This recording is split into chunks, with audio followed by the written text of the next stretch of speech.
Guys,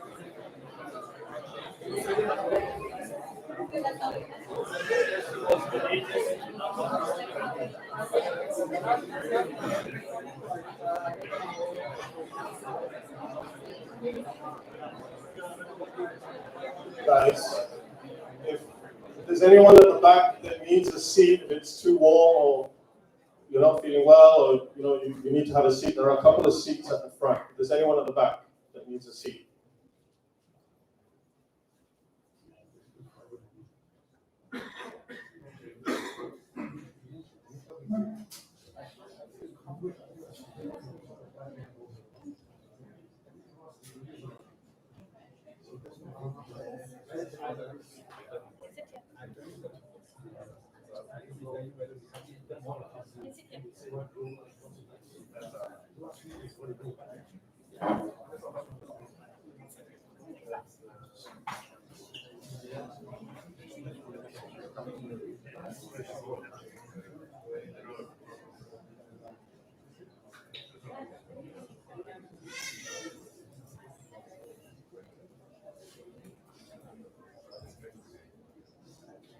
Okay, guys. First of all, for those of you who are on a live stream or you're looking for a live stream, just to let you know that you can go to Arjun Menon's Facebook page to join in. Also, the family would just like me to announce that, or let you know that Arjun's mother is unfortunately not able to be with us here today, just undergoing a procedure. All is okay, all right? So just letting you guys know.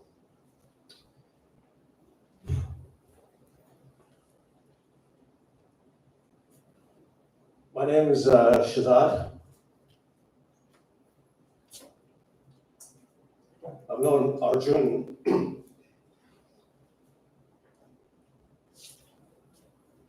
for over 30 years. We play cricket together since 1992. We've never looked back. I think we all want to just say, particularly the family,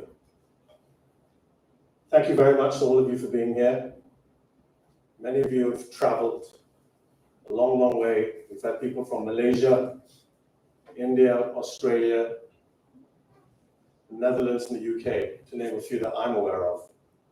And that means the world to all of us. There have also been numerous videos and messages pouring in over the last few weeks. It's been very heartening to also see and experience the checking in with others, to see how we're doing, a call, a message, a note, something on social media. It's been a tough few weeks. So for you to take time out to help others, to find solace, to comfort, means a lot.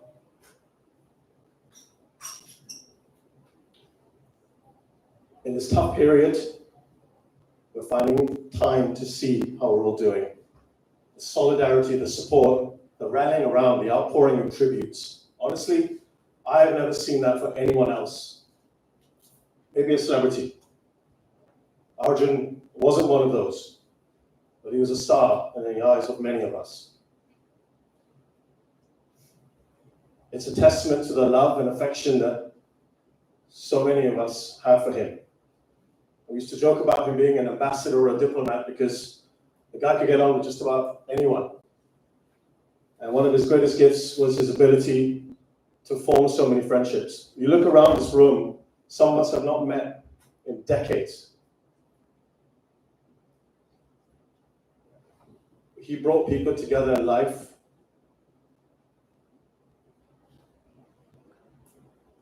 And when he's no longer with us, he still has the power to unite and to coalesce. Today, we celebrate and remember the great man. So with that, let me call upon his sister Prema to start things off.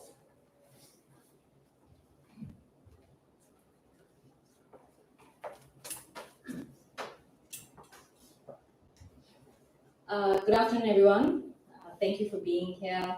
To those of you who are joining in from many different parts of the world, it means a lot that you're here with us to honor my brother, our brother, Arjun. When I was writing the speech, my father was very insistent. I had to include a Bob Marley quote. So this morning, I'm not a big Bob Marley person. I know the usual songs. So, Acha, as Bob Marley sang in Pass It On, live for yourself and you will live in vain, live for others and you will live again.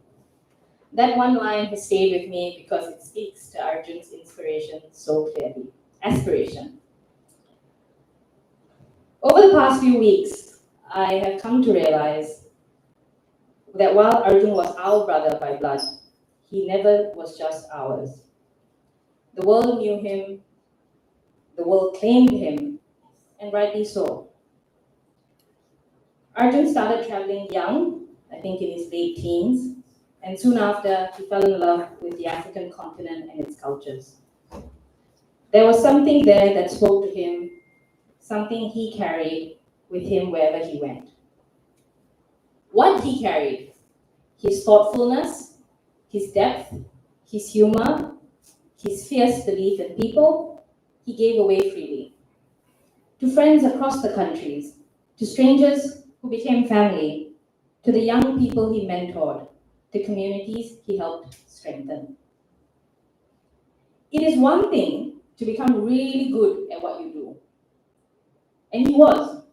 I had the great pleasure of, when I was in Malawi, to get to know the work that my brother did and why he was so good at it. Still, it is another to make sure that others also have the chance to realize that same potential. Arjun did both, quietly, intentionally, and always with a sense of purpose. I often joke with my father and say that if Arjun didn't do what he did, he would have probably ended up as a cult leader, just because of how he naturally could inspire people. He had that ability to make you feel like you mattered, and that what you wanted to do was absolutely possible. Over the past few weeks, I've sat next to grown men who cried about what my brother meant to them. I have listened to young sportswomen talk about how he nurtured their dreams and belief in themselves. And I've heard from neighbors whose kids he loved and treated as his own. This month of May will always be remembered as a festival of Arjun for me personally. In mourning the heartbreaking news of his passing, we have also been celebrating him in ways that I want to say honestly are quite overwhelming at times, but in a good way. And yet, behind all of this, the big, the generous, the wise Arjun the world knew was just Arjun Cheta, our brother. He was the first grandchild on my mother's side and the first locally based grandchild on my father's side. Naturally, he had everyone's attention and adoration. He was raised by a village, but deeply rooted in our family. I wasn't sure what to say today, what to talk about, because my memories of Arjun live in the small things he did. His quirks, his habits, his laugh, and my God, his never-ending advice. I always thought the three of us siblings were very different, and we still are in many ways. But in these last few weeks, I've come to realize how similar we are too. We each love what we do, and we bring ourselves to it with so much care. I think Arjun helped me see that more clearly. I feel like we all have lost a cheerleader. Arjun never really liked to talk about his own achievements, many of which we are now learning were substantial. But he was always the first to celebrate ours if we ever chose to share them. My image of Arjun has become more colorful, more expansive, and more alive. I've heard how he was a mentor, a confidant, someone who was always ready to help. These are just some of the many tributes people have shared. I also want to take a moment to acknowledge my parents, who raised Arjun with the values he then brought into the world: compassion, service, and acceptance. That love clearly shaped him. And so I want to close the words with Swami Vivekananda. This life is short. The vanities of the world are transient, but they alone live who live for others. The rest are more dead than alive. Arjun tried to live for others, and by that measure, he's more alive than ever. In every story we tell, every lesson he left behind, and every person in this room and across the world he made feel understood, Arjun continues.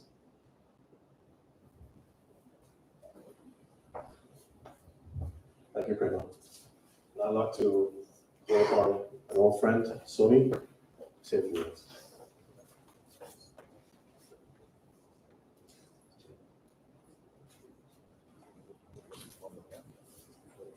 Sorry, before we continue, could we get people to move along the side so there's giving space? There's a lot of people at the back can't come in. They all shift across. Thank you very much. Come in, guys. Thank you.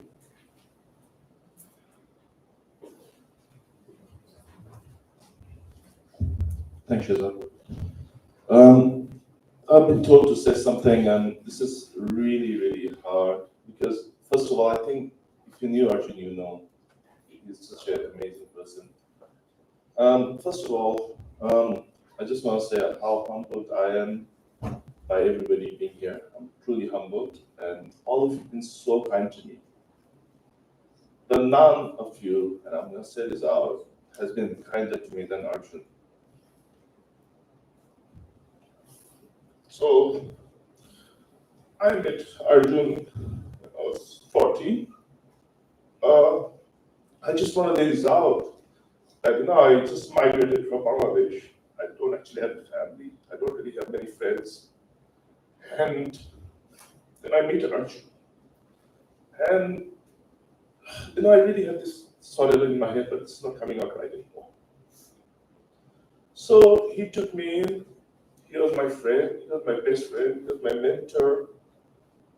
And just, as I say, 40-year-old, I was completely detached from everything. And then I meet Arjun, and he's the kindest guy. And as I say, we always say kindness to a fault, and Arjun really was. But the thing is, I'm sorry, this sounds too jumbled. Arjun made me realize that kindness to a fault maybe is not about the person who's being kind. Maybe the fault lies with people who might not appreciate it. So I've been Arjun's best friend. I don't think I've been his best. But what I do want to tell you, I've spent hours with him. I spent more waking hours in his house than my own. But when you met him, you wouldn't know if somebody just came and met him for even 1 hour. You wouldn't know the difference that I was his best friend as opposed to somebody else. He would not give anyone. He gave so recklessly. He loved everyone so recklessly. It was just, and that's what I'm saying. So when I look around, and it's really amazing. I'm sorry, as I said, I had this in my head, but this is not coming out right. So Arjun was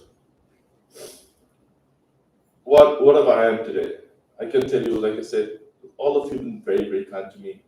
All of you do not know what impact you had on me, but none more so than Arjun. Just standing here, just a person I am, I like to think that I'm more of a kind person or a generous person than I'm not. But that's because of Arjun. I speak better English now because of Arjun. I'm nicer with people because of Arjun. Every time I hug my brother, all these guys, it's not actually just me, it's Arjun through me. So Arjun never actually go away because as long as we are here, Arjun will always live through us. To be honest, this is very emotional. Arjun not being with us is a tragedy, but the bigger tragedy would have been if you actually didn't know him. I do mean this. If you didn't know him, that's a bigger tragedy than the tragedy itself. Because if you didn't know him, you're probably the midst of the best men that I've come across by far. So, yeah, I'm just going to end there. I'm going to pass it on to Shezad. I'm really sorry, guys, that this is all jumbled, but I'll pass it on to Shezad. Thanks for being here. Thank you very, very much.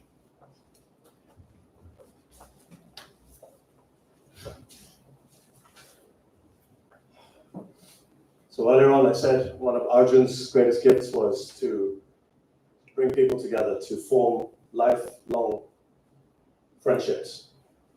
One of the other great things about Arjun, one of his greatest gifts was his positivity. Never mind about looking at a glass half full. Arjun didn't have enough glass. It was overflowing.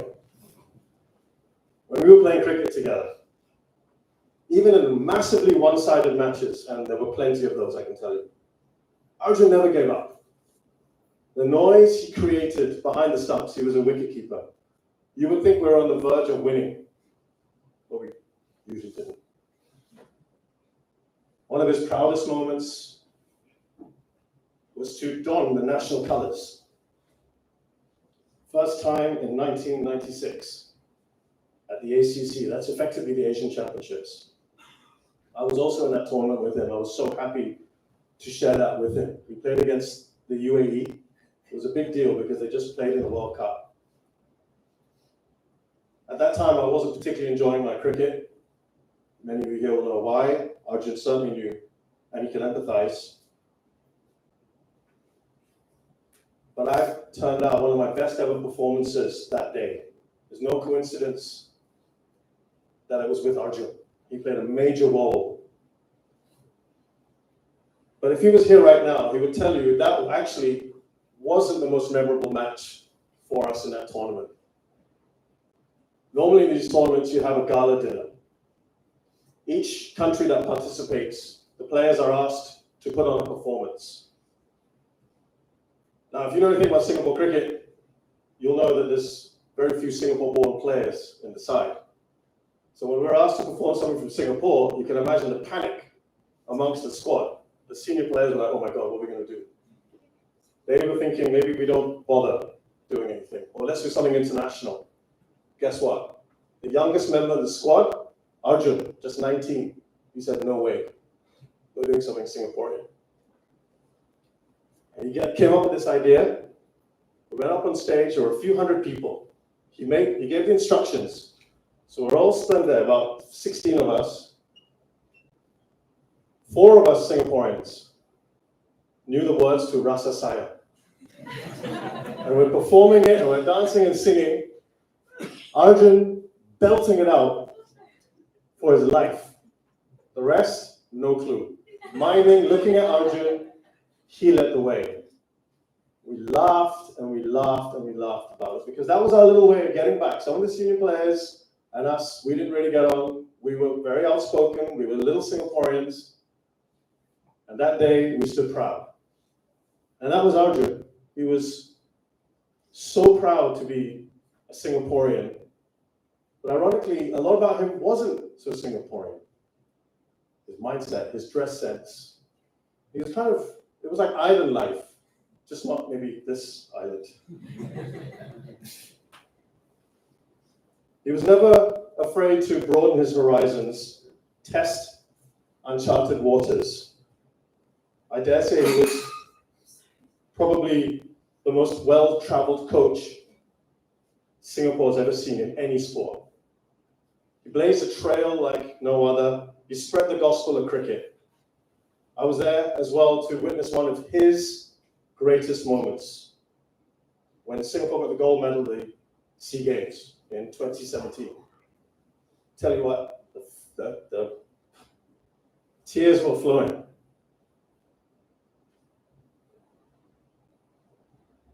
He sang the national anthem, meant the world to him. The joy we have on those occasions, unbridled. amplified by our long, long friendship. Throughout all this time, all of you have seen that big heart. He was generous to a fault, often at his own expense, literally and figuratively. His love of cricket, Africa, his charity work, all have been well documented. And so when the dust is settled, we want to honor Arjun for posterity so that his legacy of kindness and altruism will live on. He wanted to help local cricketers, Singaporean cricketers. He started something called sarongs, Singapore sarongs, for local-born cricketers. A lot of us here are part of that. But we'll talk about that another day. For now, we remember, we celebrate, and we grieve. But I know Arjun wouldn't want us to be sad for him. The legend that he is, I'm sure right now, he's organizing a cricket match and drinks as we speak, right? That's Arjun. For those unaware, Arjun was a fanatical supporter of Liverpool Football Club. I mean, I'm sure you pretty much all know that. Now, that club is synonymous with 4 letters, YNWA, which stands for its world-famous motto. I think it's safe to say, wherever you are, Arjun, you'll never walk alone.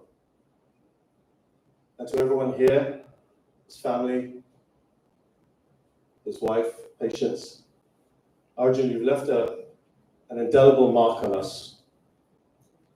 You're always in our hearts, wherever we go. So I say to all of you, you're never without Arjun.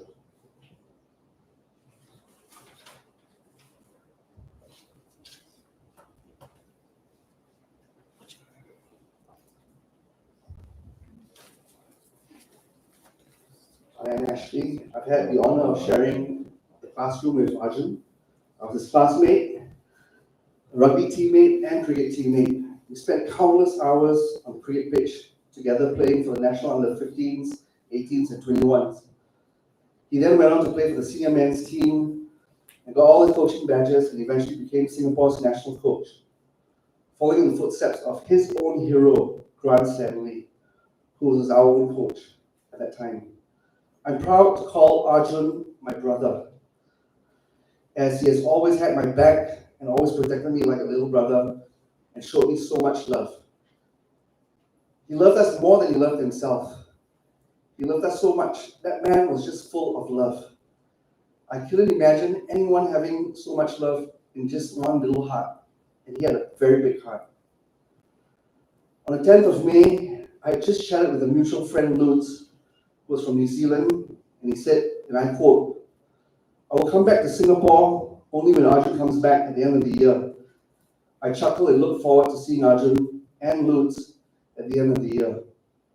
Later that afternoon, my whole world came crashing down when I saw the news that Arjun had passed on WhatsApp. I couldn't imagine. I thought it was some kind of a joke. I found it hard fighting tears, coming back from the realization that Arjun was really gone, and I read a few articles about Arjun's passing. That day, my phone went off non-stop with messages of condolences from friends and family from all over the world and our best buddies. And we were all in disbelief and deeply saddened by the passing of a dear friend.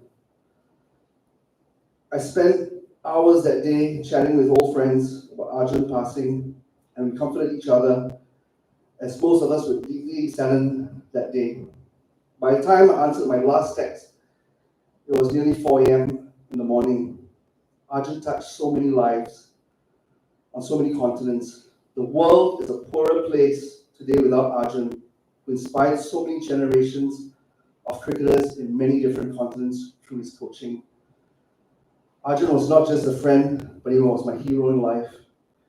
He traveled the path less taken and followed his heart to bring the sport of cricket to so many countries, and he transformed so many lives. Brother, I'll miss you, and until we meet again.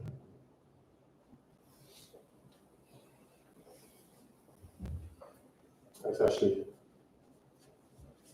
Okay, guys, those are the tributes. I know many of you have probably, a lot of you want to say as well. We have got the condolence book. For those who have arrived a little bit later on, please do feel free to come to the front, pay respects, say a prayer, have a little chat with the old fella, put a flower in front of him. We have got lunch inside here. Please ask that all food and drinks are to remain in there, including drinks as well, all drinks, everything in there. But take your time, and family will be around here as well.